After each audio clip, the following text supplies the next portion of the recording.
para dar continuidad a las actividades que desarrolla la Universidad de Guadalajara en el Centro Universitario de Ciencias Económico-Administrativas, me permito darle una cordial bienvenida al licenciado Saúl Alejandro Flores Campo, quien participa como ponente de este 10º Congreso Internacional de Contaduría con el tema Análisis dogmático de los principios constitucionales en materia de la visita domiciliaria. El licenciado es egresado, es licenciado en Contaduría y es egresado en la Universidad Autónoma de Nayarit. El tema que va a compartir con todos nosotros es el que está al frente y se dice mención, para lo cual cedo el uso de la palabra.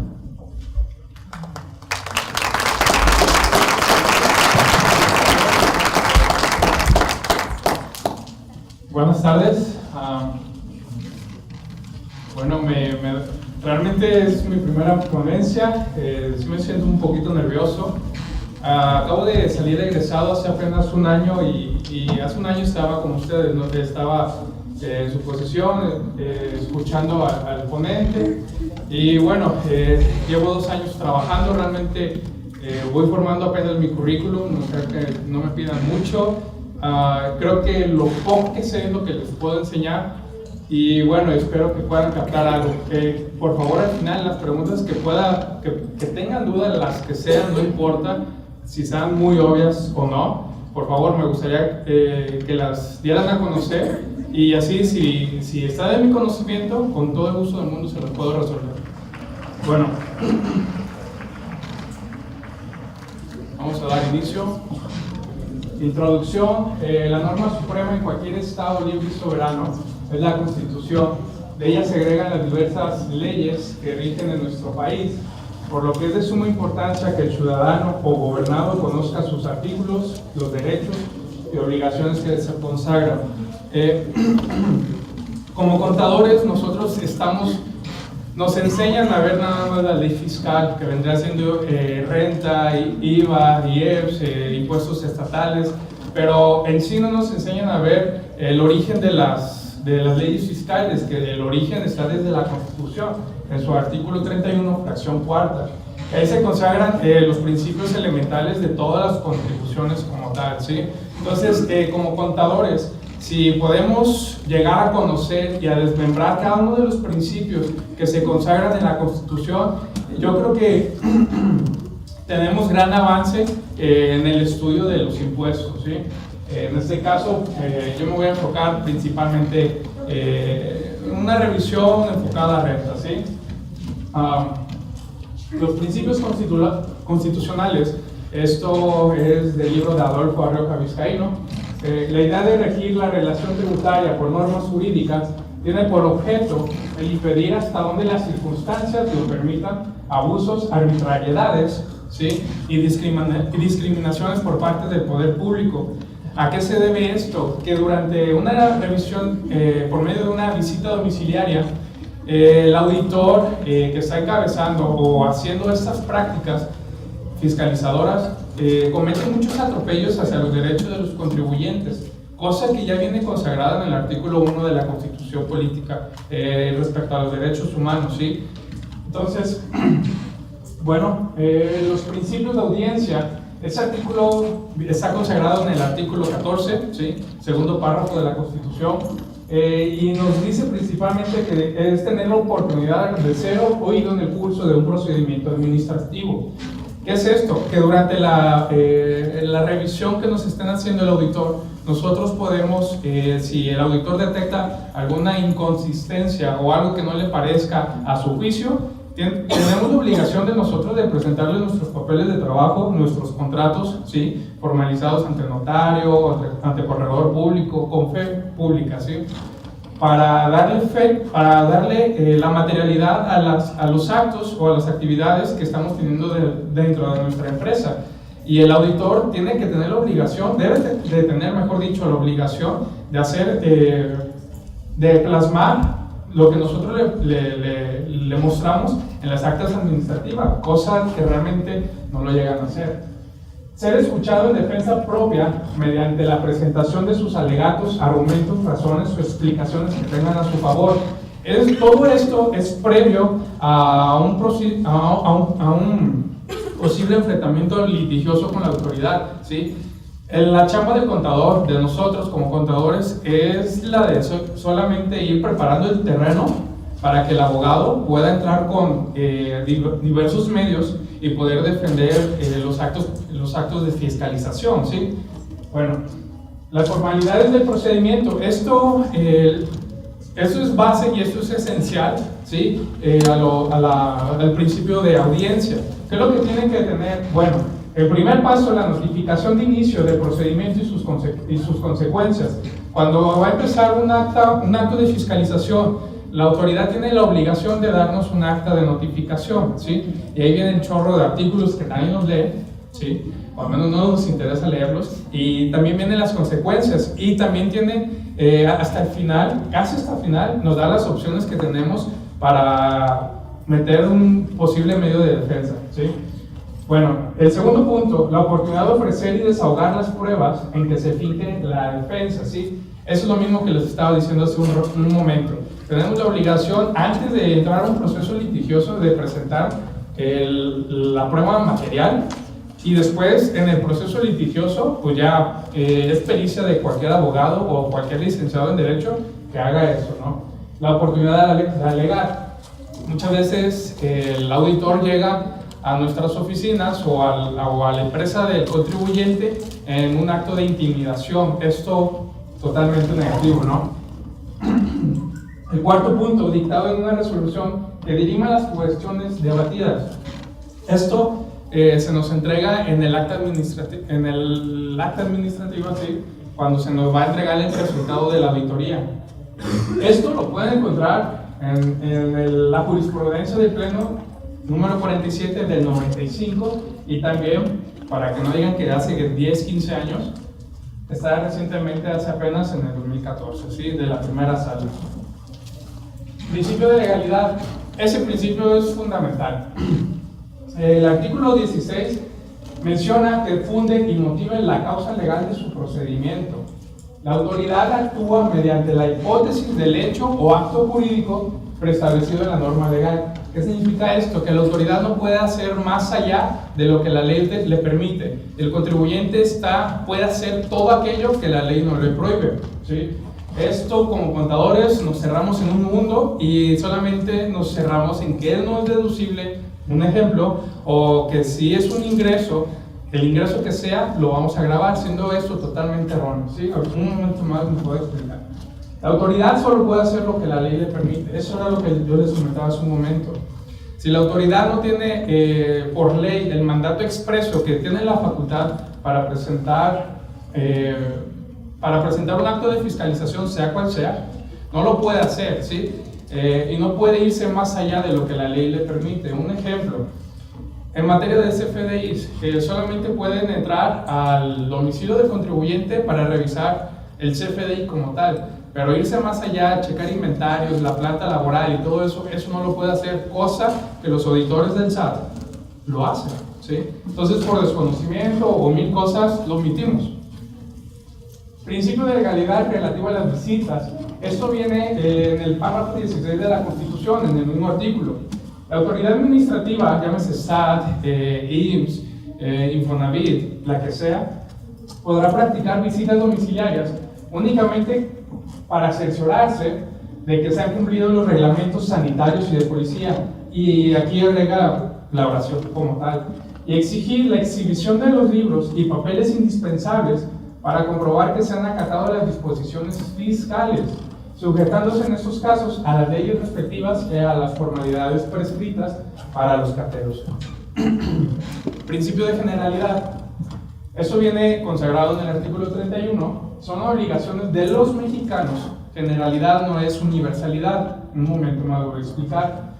El sujeto debe colocarse en la hipótesis legislativa, es decir, en el artículo primero de la ley de renta menciona que todos los mexicanos que tengan sus ingresos respecto a México, ¿sí? Respecto al país o a su residencia fiscal. Es decir, que si tú eres un mexicano que tiene una fuente de ingresos en otro país, no eres sujeto de renta, ¿sí? Entonces se tiene que dar la hipótesis legislativa que la ley marca. Entonces eso puede ser de diversas índoles. Principio de proporcionalidad, artículo 31, fracción cuarta.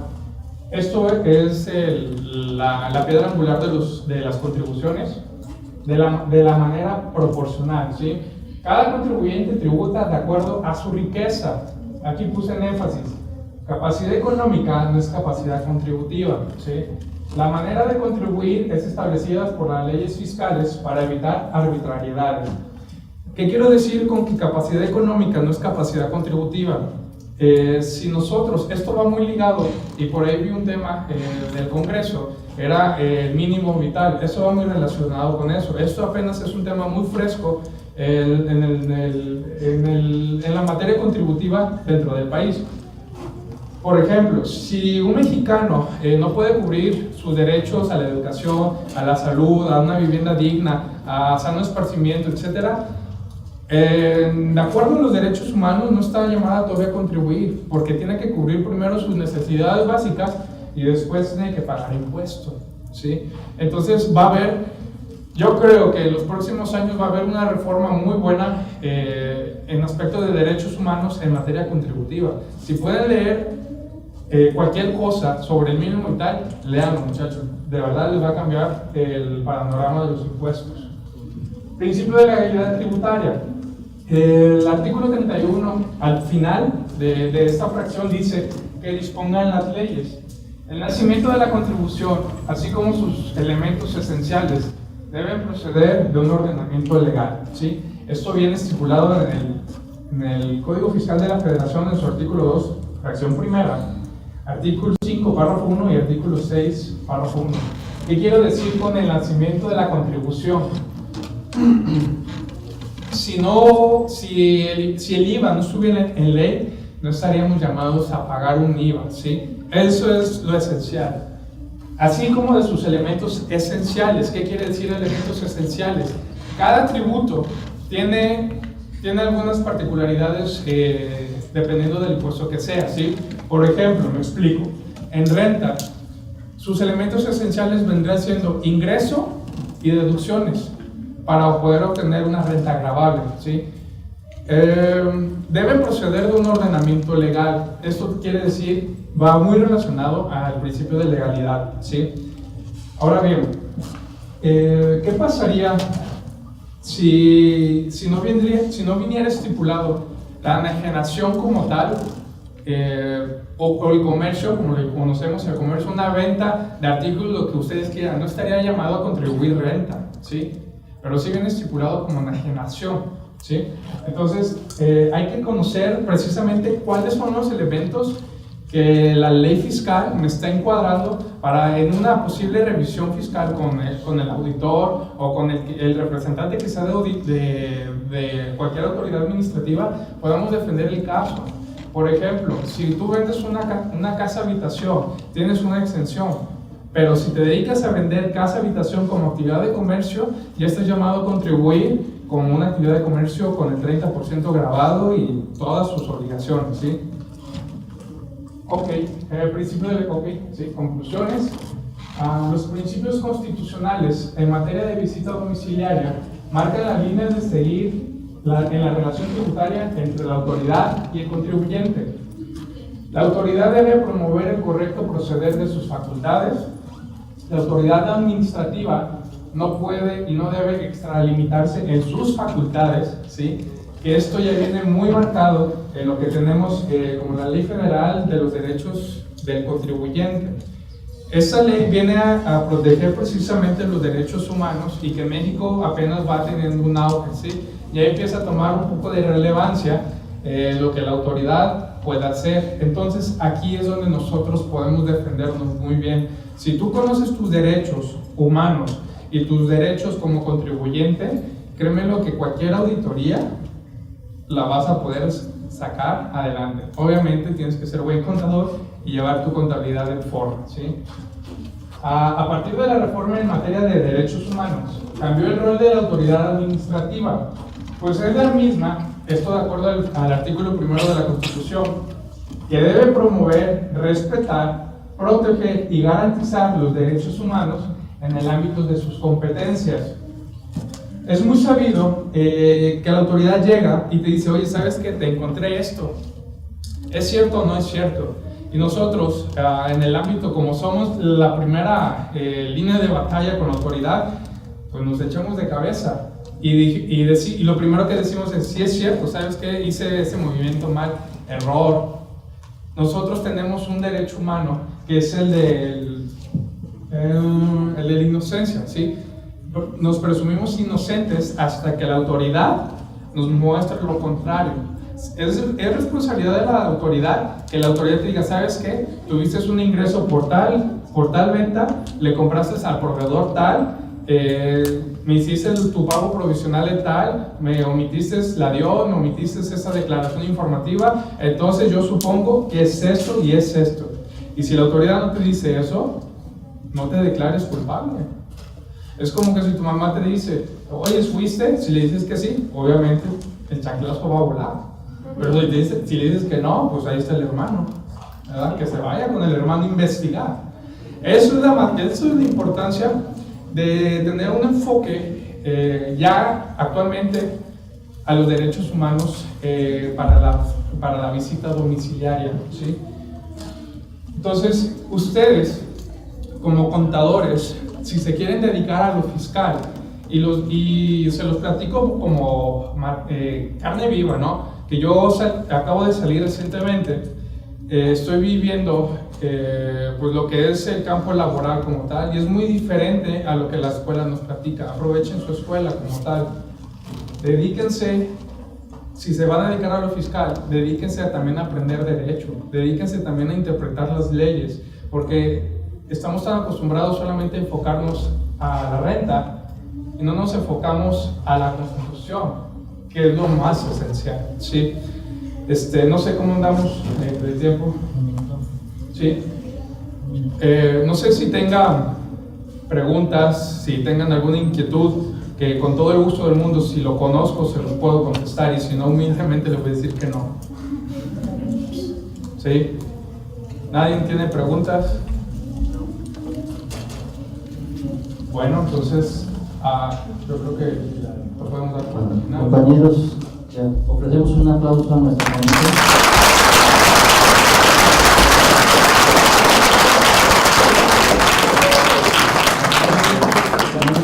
Permitir entregarle su constancia. La Universidad de Guadalajara, el Centro Universitario de Ciencias Económico-Administrativas y la División de Contaduría extiende la presente constancia a Saúl Adrián Flores Campos por su participación como ponente durante el 10º Congreso Internacional de Contaduría Pública con el tema Análisis dogmático de los principios constitucionales en materia de la visita domiciliaria, llevado a cabo en noviembre de 2015. Atentamente piensa y trabaja, Zapopan, Jalisco. Y firma para constancia el director de la División de Contaduría, el doctor José Trinidad Ponce Godínez, nuestro rector de centro, el maestro José Alberto Castellanos Gutiérrez, y el responsable del comité organizador y jefe del departamento de impuestos, el maestro Ramiro Torres Torres. Muchas gracias.